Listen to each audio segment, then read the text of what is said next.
everyone. My name is Shanna, and today I'll be talking about the topic, the Epic of Sundiata. Now, before I give you the summary of the story, here's a little background. The Epic of Sundiata is usually told by the griot, which is the storyteller and history keeper of the village. And this story has different translations as it has been passed down orally to several generations. Sandiata is the founder of the Mali Empire, and Mali is located in West Africa. And today's Madinka people, who mainly live in West Africa, are descendants of the Mali Empire. And because many Madinka people were enslaved and sent across the Americas in the 16th and 17th centuries, a significant portion of the African American population are descended from the Madinka people. So Sandiata was born in Niani, which is part of modern day Guinea, in 1217. And he began his reign in 1235 and died in 1255.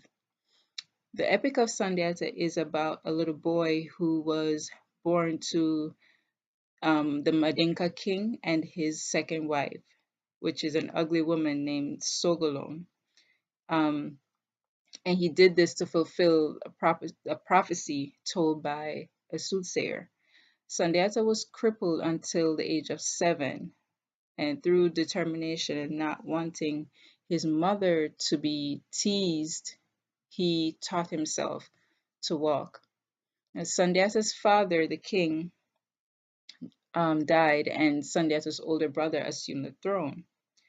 Later, Sundiata and his family were exiled to the Mimi or Meme kingdom, where Sundiata fought with the best fighters, honing skills for battle. Later, the king of Soso, known for his cruelty, attacked the Madinka kingdom, and Sundiata's older brother, his name is Dankaran, I think I'm pronouncing that right, he ran away. The people sent for Sundiata to fight on their behalf. After overcoming many challenges in battle, Sundiata defeated the Soso king and became the ruler of the Mali Empire. Now, I have just a few questions that I need to respond to, and I'm just going to start here with number one.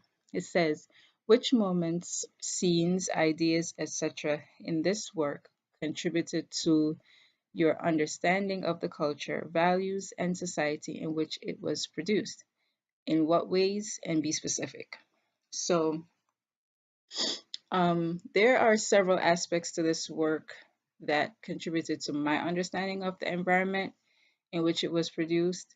The story mentioned that Sogolon, which is Sandiata's mother, was the king's second wife, and he was already married when he married Sogolon.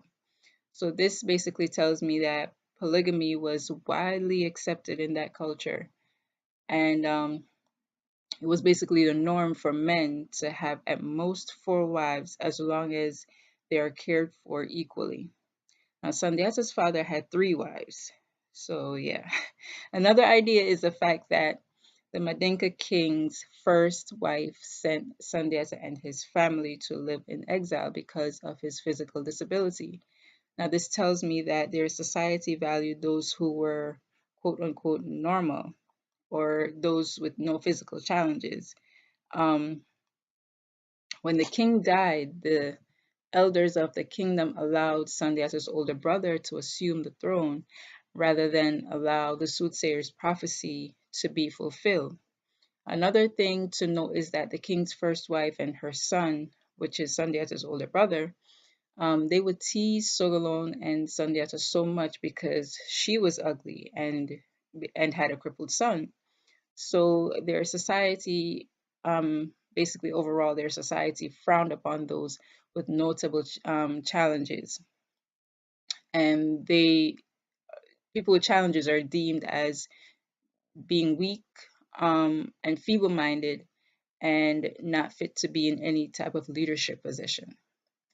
So, question number two: which moments, scenes, ideas, etc., in this work contributed to your understanding of your own culture and the values of your society? In what ways? And be specific. For me, this entire text is, in my opinion, it embodied strength. It portrays the resilience Black people in general possess. At times, we are often aware of how strong we can be as individuals, even more so when we are united.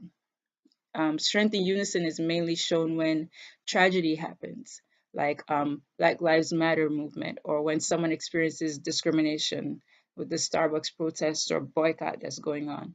However, it should be shown regardless of any circumstance. We should be supportive of each other, especially in business affairs. Rather, we'll support other ethnic groups and find various means to sabotage our own people.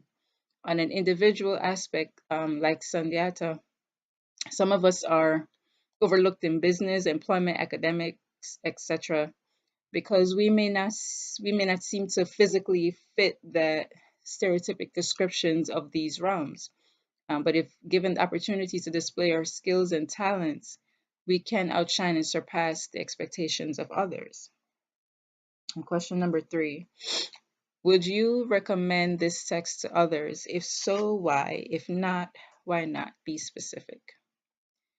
I would absolutely recommend this text to others. This is good for anyone who has insecurities about self esteem or self worth.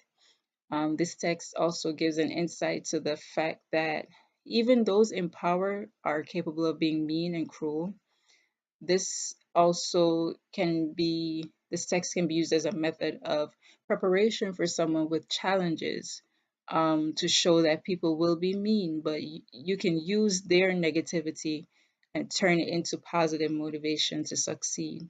Um, this text encourages anyone with challenges to stay motivated and believe in themselves even when no one else believes in you. It it teaches us that we should be careful not to offend or bully others, because those same people might one day be able to help us when we ourselves are in need. It also portrays the idea that anyone can be successful despite obstacles or challenges of any kind. Well, that's all for today, everyone. Thank you so much for tuning in and listening. See you next time. Bye.